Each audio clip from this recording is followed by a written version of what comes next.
Friction. We have learned about the various type of forces in the previous classes. We have also learned about the force of friction, which plays an important role in our daily life. Let us learn in detail about this force in this chapter. Generally, push a book on a horizontal floor as shown in figure. What you observe, we may observe that book acquires a certain speed in the direction of pushing.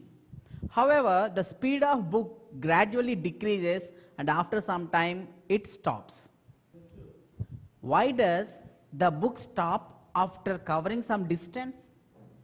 Because the book is non-uniform motion with respect to the floor. How many forces acting on the book?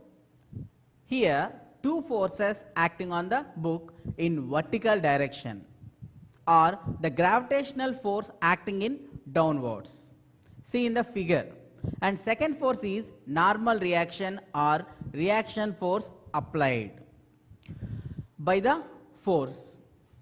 This force acts in vertically up.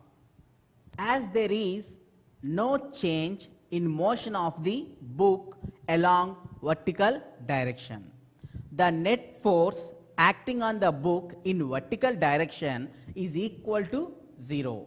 That is, W is minus N is equal to 0. Here, finally, W equal to N. In the horizontal direction, the speed of the book is changing continuously. Its speed is decreases gradually in the direction. The book has acceleration opposite to the direction of motion. Here, which is called deceleration or deacceleration.